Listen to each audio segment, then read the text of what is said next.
Of all the non-roster invitees at spring training for the Mets this year, which one stands the best chance to make the roster? I'll break it all down on today's show. You are Locked On Mets, your daily New York Mets podcast. Part of the Locked On Podcast Network, your team every day.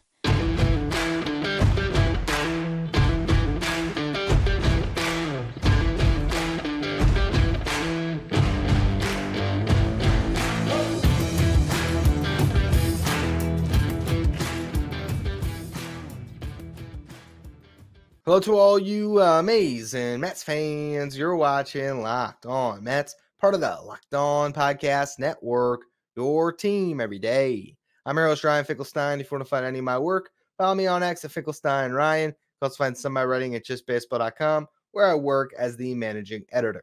Today's episode is brought to you by FanDuel. Make every moment more. New customers who join today will get $150 in bonus bets if your first bet of $5 or more wins. Visit FanDuel.com/lockedon to get started.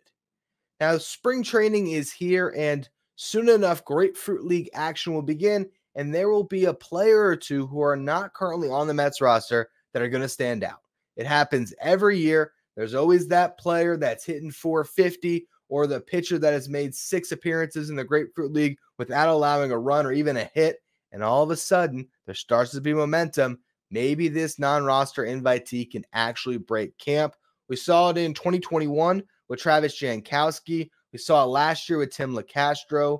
This can happen. So I wanted to spend some time today to go through all the non-roster invitees and also some guys that are at the back end of the 40 we'll touch on as well. Talk about who can make this team. So let's start in the dirt with catchers and infielders. We begin with the backstops. So of course, Francisco Alvarez, Omar Narvaez are supposed to be the 2 catchers that make the opening day roster. But let's just say there's an injury. Here are the guys that are in camp. You have Austin Allen, Tomas Nido, Hayden Senger, and Kevin Parada. Now, Austin Allen was picked up this offseason on a minor league deal. He hit 23 home runs in 91 games in AAA last year with the Marlins, so had some pop in his bat. I think he's pretty unlikely to make the team, but hey, if he goes out there, hits a bunch of home runs, Narvaez gets hurt, you never know. Also, of course, there's Tomas Nido, which I think is the most likely probably of any non-roster invitee to make this team. Maybe the Mets want to go 3 catchers. I doubt it, but that is a possibility. More likely, though, if something happened to one of the other 2, Nido is the guy in waiting.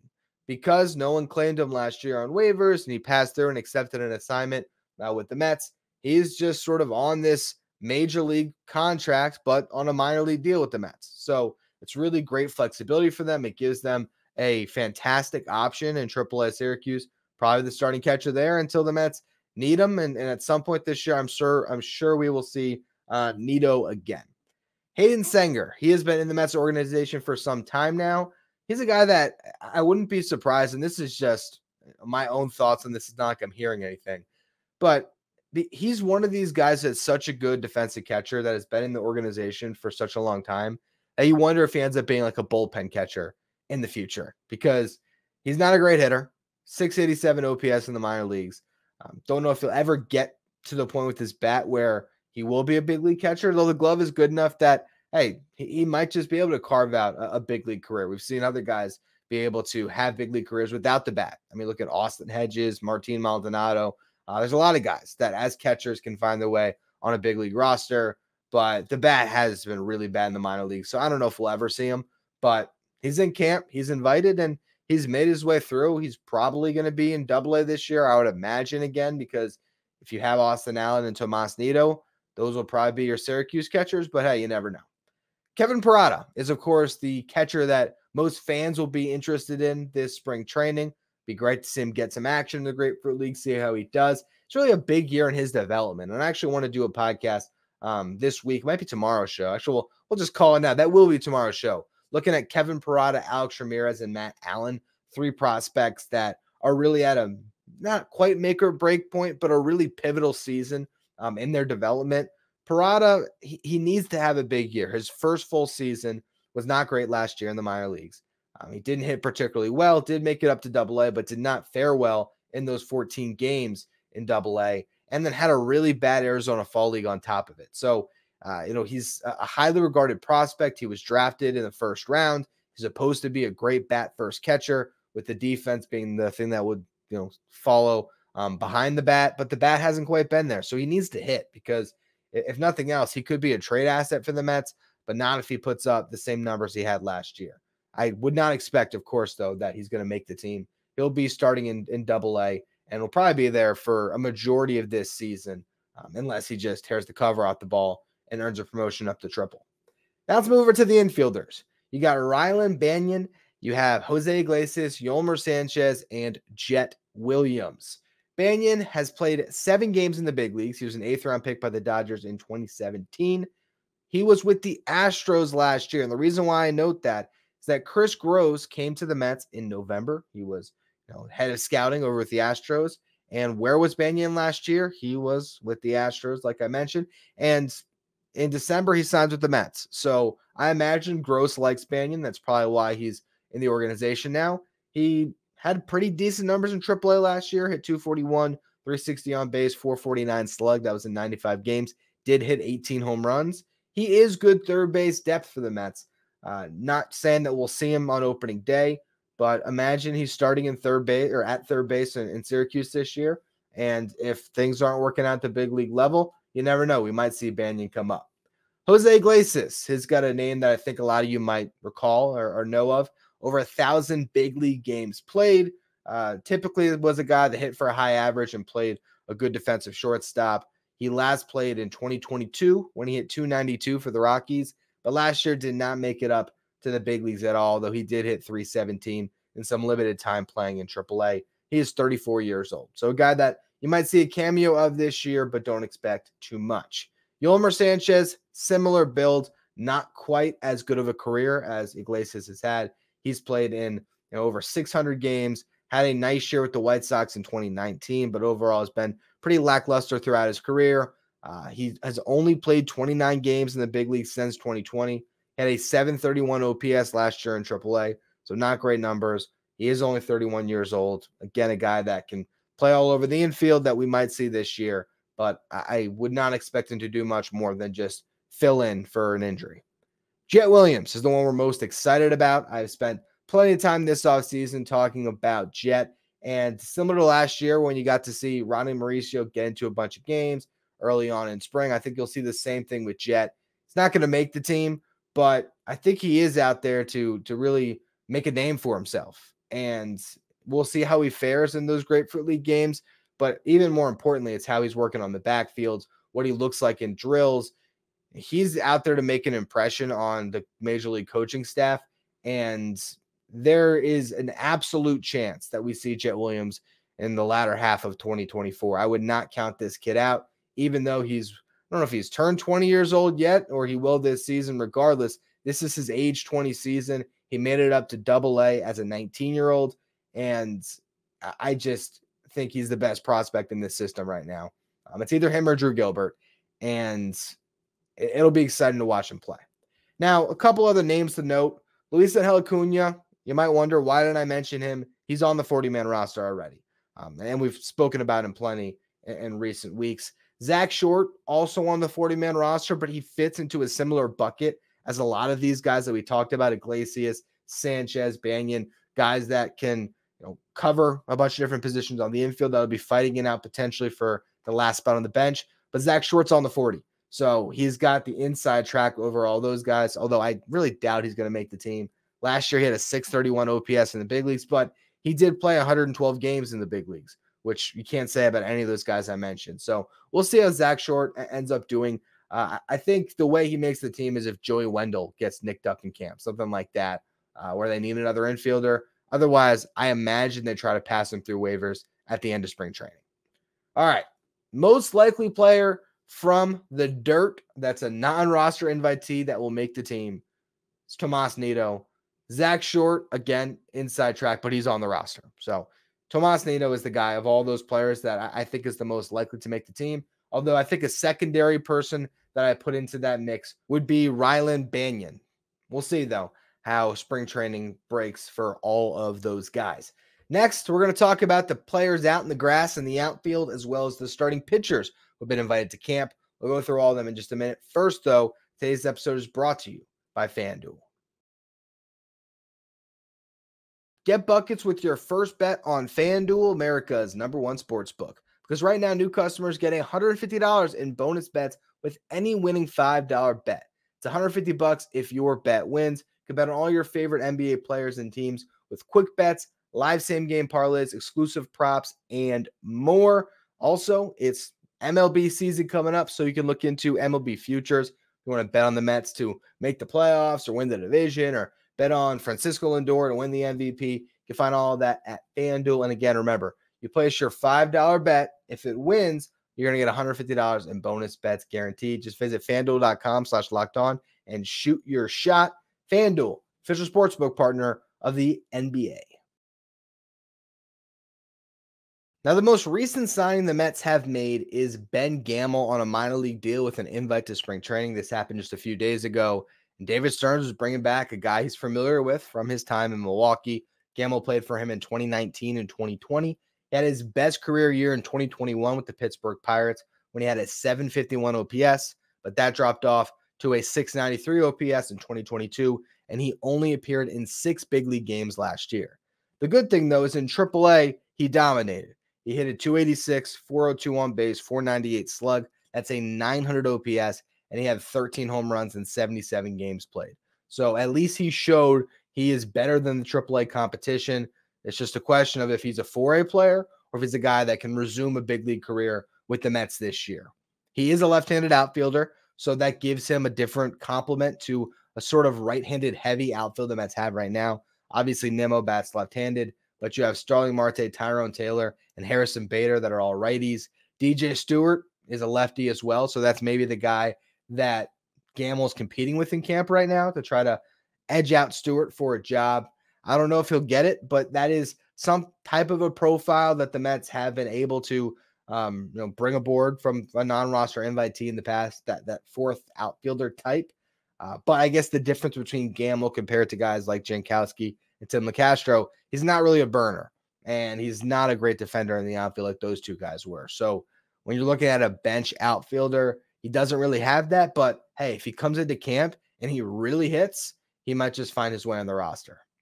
Trayce Thompson, another non-roster invitee who has some potential here. Okay. Gamel, I should have mentioned, is 31. Thompson is 32. These guys have played in the big leagues in recent years. Last year, not a good one for Thompson, 579 OPS. In 2022, though, he had a great season with the Dodgers. In 74 games played in LA, he hit 268, 364 on base, 537 slug with 13 home runs, and a 901 OPS. That's a 901 OPS in the big leagues, not in AAA like Gamel had. But he's a year removed from it. He is also a solid defender in the outfield, a better defender than Gamel is. 6 career defensive runs saved out there. So I think Thompson is a guy that absolutely could make this team if he hits really well in spring. And again, it would be in place of someone like a DJ Stewart potentially, or let's just say if Tyrone Taylor had a miserable camp, maybe. I just doubt that the Mets will want to give up a guy with that much control, with that much pop in his bat and the defensive ability. Probably not. But if there's an injury, there you go. Thompson could find his way on the roster. Then you have Taylor Calwee. Now, he's 29 years old. Not entirely sure if I pronounced his name correct, but he is a really interesting profile because he's not a high draft pick. He's drafted in the 20th round, somewhere a late round draft pick. But the guy just hits in the minor leagues. He's a career 282 hitter with a 371 on base and a 418 slug. Doesn't have a ton of power, but he hits and he gets on base. Last year, he hit 276 with a 390 on base percentage, a 437 slug, popped 12 home runs, stole 15 bases, and an 827 OPS. He made his big league debut, but played just 5 games. It'll be interesting to see if Calwee can show out a little bit in spring training. Most likely, you're just going to see him in Syracuse this year. But I think those 3 outfielders are really nice depth for the Mets to have. You look at a team that already has some good depth in the outfield, but does have some real injury risk with Harrison Bader and Starling Marte. And Nimmo has kind of put to bed that injury-prone label, but it is still in the past somewhere. So to have 3 guys that have some pretty nice numbers in recent years, most of it in the minor leagues. But I mean, for Thompson, a really good season in the big leagues. I think that's really quality depth that they have. And then that's not even mentioning the guy that I'm highest on, of course, when it comes to the outfield, and that's Drew Gilbert. We're not going to see him on opening day. He'll be in AAA Syracuse, but if he has a good start to the season and the Mets are struggling in the outfield, don't be surprised if they call on their top prospect to come up and fill a big need.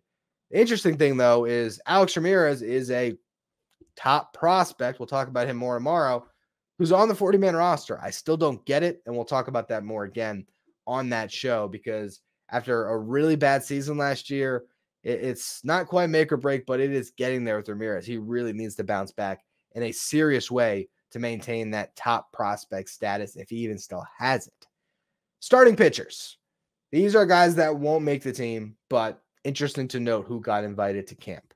You got Christian Scott, Mike Vasil, and Dominic Hamill. Tyler Stewart was not invited to big league camp.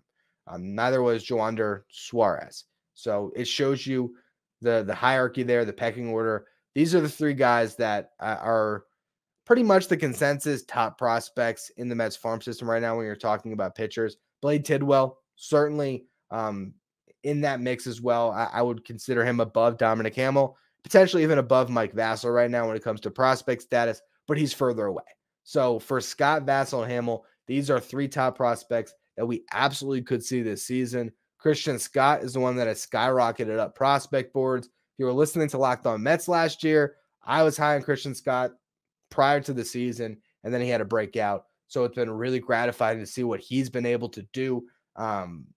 He's now kind of the consensus top pitching prospect in the system. So he's got a lot of really exciting buzz right now, I would say. The one issue is he hasn't thrown a lot of innings. So even if we do see him this year, I think the Mets are going to put him in bubble wrap a little bit coming out of the gate. Not to say he won't pitch from jump, but maybe you limit his innings early on. You ramp him up slowly and see if he can provide an impact at some point midseason. Mike Vasil, more stretched out. Again, not on the 40-man roster. That's the whole point of the show today, but someone I think could be added to the 40 fairly early on if the Mets needed an arm. And I think he's the most ready in that sense just because he has the innings under his belt and he's spent a fair amount of time in AAA. Dominic Hamill spent all of last year in AA, but a guy that we could absolutely see up at some point this season. Now in the final segment, we're going to be looking at bullpen arms. These are the guys that probably have the best fighting chance to make the roster, and there are a lot of them. So I'll break down all of the non-roster invitees for the pen in just a minute. First, though, another word from our sponsors. Today's episode is brought to you by Gametime, the fast and easy way to buy tickets for all the sports, music, comedy, and theater events near you. What I love about Gametime is you can open the app and you can pull up the events near you. So if you got nothing to do over the weekend and you just want to go and get out of the house and go to something fun, you can look at, there's this comedy show or a concert. I can go to an NBA game, and you can see the lowest ticket price available for that event, so you know how much it'll take you to just get into the gate. And the best part about Gametime, it's the only ticketing app that gives you complete peace of mind with your purchase. You can see the view from your seat before you buy, so you know exactly what to expect when you arrive. There's all-in prices up front, so you'll know the total, and you know you're getting a great deal before you check out. Buy tickets in a matter of seconds, 2 taps, you're all set. And Gametime has deals with tickets right up to the start of the event and even an hour after it starts, which makes it the place to go for last-minute tickets. You can take the guesswork out of buying tickets with Gametime by downloading the Gametime app, create an account, use the code LOCKEDON. You're going to get $20 off your first purchase. Terms apply. Again, create an account, redeem the code LOCKEDON for $20 off. Download Gametime today. Last-minute tickets, lowest price, guaranteed. Now, when David Stearns was asked about the position battles in camp, he said there could be a couple of spots open in the bullpen, and that is where all those non-roster invitees that he's been signing throughout the offseason could come into play. Who will break camp with the club, if any? We start with Austin Adams, who was initially on a split contract, but he ended up having to get passed through waivers once they signed. I don't remember if it was Jake Diekman or Shintaro Fujinami. Regardless, he was on the 40. Now he's not. But he could always get added back if he has a big spring. A guy that throws nothing but sliders, had a 4.10 ERA a couple years ago, but last year a 5.71 ERA in 24 appearances. So not a great season. We'll see if he can bounce back. Now that he's off the 40, I imagine it'll probably stay that way at the beginning of the season. Nate Lavender is the guy I'm most interested in. He's a 24-year-old left-handed reliever. This is a prospect. The Mets drafted him in the 14th round in 2021. He has a career 2.32 ERA and 108 and 2/3 innings pitched in the minor leagues. Between low A and high A in 2022, he had a 1.70 ERA and 47 and 2/3 innings pitched. Last year, he had a 1.74 ERA in Double A. That was in 10 1/3 innings pitched. Went in Triple A, pitched to a 3.27 ERA, which is good in that league. That league is very hitter friendly. That was in 44 innings. He had 67 strikeouts in those 44 innings. He struck out 35.1% of the batters he faced. This is a really good prospect as far as a potential reliever that could have full control, or that the Mets do have full control over, if he can, make a big league impact and stick on a big league roster. So a guy to really note and to keep an eye on. Don't think he'll make the team. Not that they signed Diekman as well as having Raley, but a lefty that could be waiting in the wings in AAA that I think we will see at some point this season. Kyle Crick had a quad strain, I believe is what David Stern said. So he's going to be out for most of spring. A guy they'll have in Syracuse. We'll talk about him if he stands out at all there throughout the year. Eric Orz is another guy that the Mets drafted 5th round, I believe, in 2020. He had a 3.08 ERA in 2021, which sort of burst onto the scene, jumped a bunch of levels. I believe he was already up in AAA in 2021, but he's basically spent the last 2 years parked in AAA and has not had good numbers. ERA is over 5 each year. He did have 81 strikeouts and 61 innings pitched last year, but also had 41 walks. So he's got to cut down on the walks. Does have good stuff. Don't know if we'll see him this year. Cam Robinson. This is a guy that was drafted by David Stearns back in 2017 in the 23rd round out of high school. He has a career 4.97 ERA, a lot of strikeouts, but also a lot of walks. Guy that the Brewers finally gave up on, and Stearns grabbed his old draft pick. Yaxel Rios. Guy had a 37.8 ERA last year. That's because he gave up 7 runs in an inning and 2/3 in the big leagues. But in AAA, he had a 2.49 ERA and 25 1/3 innings pitched. So an interesting option. Not one that's high up on my list, but you never know. Chad Smith, 28-year-old reliever, career 7.11 ERA in the big leagues. ERA in AAA last year was over 7 as well. Cole Sulser was great in 2021 for the Baltimore Orioles, had a 2.70 ERA and over 60 innings pitched. Has not been good since then. Danny Young, 29-year-old lefty, made 8 appearances with the Braves last year, allowed just 1 earned run. And AAA, he had a 6.32 ERA, though, in 16 appearances. So his limited action with the Atlanta Braves went great. In Gwinnett, not so good. Another option, but probably not likely to make the team. If you look at the Mets bullpen right now, they have Edwin Diaz, Adam Ottavino, Brooks Raley, Jake Diekman, Drew Smith, and Jorge Lopez as locks in my eyes. That's 6 relievers. Now, there could be an injury to open the door for somebody else, but if not, you're sitting with a pretty full bullpen. You might have a 6-man rotation. Does that happen on opening day? We don't know. But if it does, you only have 1 spot available, and that's not even mentioning Shintaro Fujinami or Michael Tonkin. Now, both of them are on the 40. Fujinami, major league deal, but one that had a minor league option baked into it. So he could be sent down. Tonkin on a split contract. Pitched really well last year with the Braves, but could absolutely be sent down to the minor leagues. So there's optionality with those two. You have Sean Reed Foley and Phil Bickford. Bickford, of course, won his arbitration case against the Mets for like $900K instead of $800K, something along those lines. We'll see if they can make the team. We're familiar with them from the last couple of years here. Bickford would last year. Sean Reed Foley's just been around for the last few years.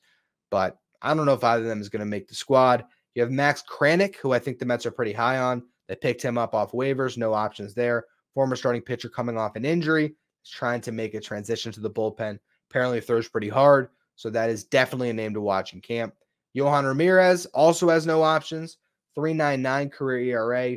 Been in big league bullpens every year since 2020. So plenty of experience. Those are the guys that are most likely to grab a spot from a Fujinami or a Tonkin. But I look at Nate Lavender Eric Orrs, Austin Adams, any of these guys, that they have a standout camp, you never know. They might just make the team. Ultimately, the exciting thing about non-roster invitees is you really never know what's going to happen. For a majority of them, they're just going to fill the gaps in Grapefruit League action, and they'll be in Syracuse throughout the year. We may or may not ever see them again. For others, though, they'll stand out, and it's usually the guys we're not expecting. So maybe it's a Cam Robinson that just has a great camp out of nowhere, or you go to the infield, maybe Ryan Finkelstein, or in the outfield, Trayce Thompson or Ben Gamble, and they're just tearing the cover off the ball for whatever reason, and they just grab a job. We have seen it in the past.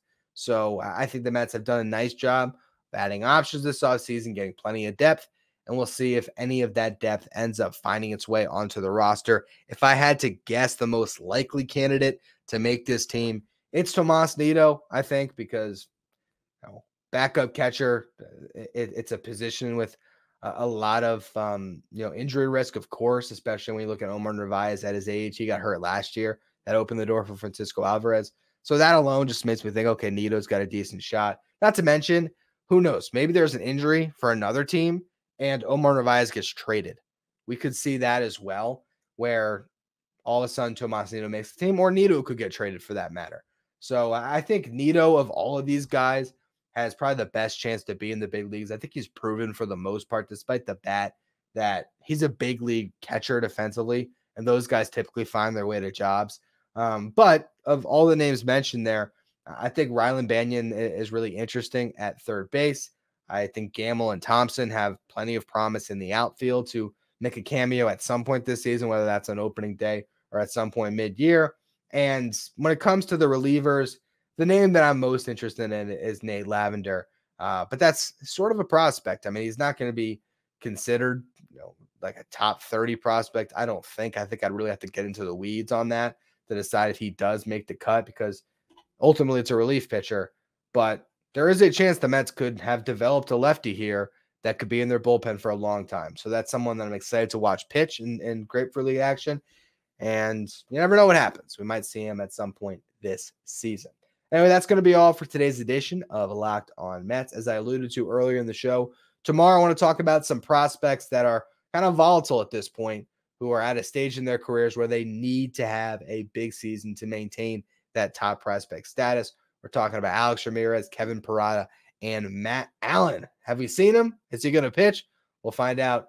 But regardless, if you want to make sure you don't miss that show when you're listening today, make sure you follow, rate, and review wherever you get your podcast. If you're watching on YouTube, hit that subscribe button. Trying to make a push to 8,000 subs by opening day. We're getting dangerously close to 100 away. So really appreciate all of you. Hit that subscribe as we try to meet that goal.